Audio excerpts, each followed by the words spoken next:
आचार संहिता का उल्लंघन, रोड को जाम करना और आम जनता को तकलीफ पहुंचाना, क्या यही है भारतीय जनता पार्टी का आम जनता के लिए संदेश? इन चीज़ों पर हम बात करेंगे आज। उससे पहले मैं आपको अपने बारे में बता दूं, मेरा नाम पड़ेगा मनीष कुमार चौबे और आप देख रहे हैं जनसंचार भारत। बिहार लोकसभा 2024 का चुनाव का बिगुल छिड़ चुका है। डेट रिलीज कर दी गई है। कब किस तारीख को कहां पर चुनाव होगा, इन सभी डेटों को लेकर चुनाव आयोग के द्वारा घोषणा कर दिया गया है। मगर वहीं पर चुनाव आयोग ने घोषणा करते के साथ ही एक चीज और बताया है कि आचार संहिता भी लागू कर दिया गया है। मगर दुर्भाग्य है बक्सर वासियों के लिए कि आचार संहिता क्या, ट्रैफिक कानून क्या, सब तोड़ ताड़ कर हम आगे बढ़ते जाएंगे। यह है भाजपा का नारा बक्सर वासियों के लिए। विकास हो या ना हो उसका तो कोई मोल नहीं, मगर कानून को तोड़ने का, नियम तोड़ने का, कैसे नियमों का उल्लंघन करना है, कैसे नियमों को तोड़कर आगे बढ़ना है, भारतीय जनता पार्टी का यह संदेश कल बक्सर वासियों को मिला है। इन बातों का जिक्र इसलिए कर रहा हूं क्योंकि जब से भारतीय जनता पार्टी के द्वारा मिथिलेश तिवारी का नाम घोषित किया गया है कि बक्सर से जो चुनाव लड़ने वाले थे वह मिथिलेश तिवारी लड़ेंगे, क्योंकि इस लाइन में बहुत लोग थे। कोई कह रहा था कि आनंद मिश्रा उतरेंगे, तो कोई कह रहा था कि अश्विनी कुमार चौबे उतरेंगे, तो कोई कह रहा था कि डॉक्टर मनोज मिश्रा उतरेंगे, तो कोई कहता डॉक्टर राजेश मिश्रा उतरेंगे। अब इन तमाम नामों का जिक्र किया जा रहा था, मगर भारतीय जनता पार्टी ने एक नाम चुना, वह है मिथिलेश तिवारी। मिथिलेश तिवारी बक्सर के लोकसभा चुनाव से प्रत्याशी हैं। वह पहली बार जब बक्सर में आते हैं, उनका जो स्वागत किया जाता है, उनके स्वागत में कई नियमों का धज्जियां उड़ा दिया जाता है भारतीय जनता पार्टी के कार्यकर्ताओं के द्वारा, और मिथिलेश तिवारी जो प्रत्याशी है उनके द्वारा भी कल बक्सर में कई नियमों का धज्जिया उड़ता दिखा है। यह मैं नहीं, यह वो तमाम वीडियोस हैं जो यह साफ स्पष्ट कह रहे हैं कि कल बक्सर में जिस तरह से कानून का, जिस तरह से नियमों का उल्लंघन किया गया है, वह एक बक्सर के लिए दुखद हो सकता है।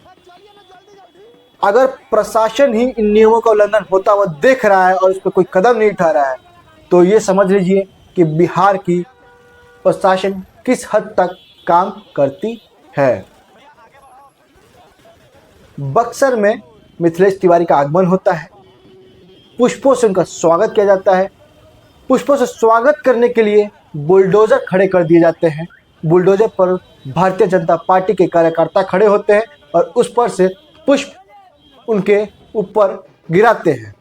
मिथिलेश तिवारी का स्वागत बड़े धूमधाम से किया जाता है। कहीं ढोल बजता है, कहीं लोग जयकारा लगाते हैं, तो कहीं पुष्पों से उनका स्वागत करते हैं।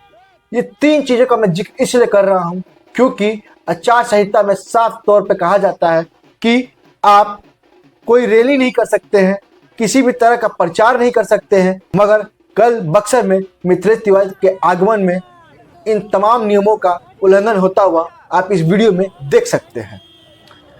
इस वीडियो के माध्यम से मैं साफ तौर पर आपको बता दूं कि यह बक्सर के लिए एक बहुत ही निंदनीय संदेश है कि आप नियमों का उल्लंघन करें, आप पर बक्सर की प्रशासन कोई कदम नहीं उठाएगी, क्योंकि अभी तक प्रशासन के द्वारा इनके ऊपर कोई एक्शन नहीं लिया गया है। ये तमाम रैली करते हुए बक्सर के गोलंबर से लेकर बगीचा लोन तक जाते हैं, वहाँ पर अपना भाषण देते हैं, वहाँ के बाद पूरा मामला समाप्त हो जाता है। मगर सबसे बड़ी बात है नियमों का उल्लंघन। क्या यह भाजपा के लिए नियमों का उल्लंघन करना कोई आम बात हो चुका है, या भाजपा इतनी बड़ी पार्टी हो गई है कि नियमों का उल्लंघन करने इनके लिए कोई भी प्रशासन मौजूद नहीं होगी? आप नियमों का उल्लंघन करिए, प्रशासन आपके ऊपर कोई एक्शन नहीं लेगी।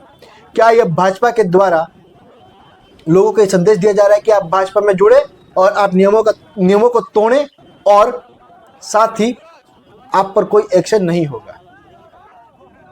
यह कल की जो तस्वीरें हैं यह साफ दर्शा रही है कि बिहार की जो कानूनी व्यवस्था है किस तरह से चरमरा रही है।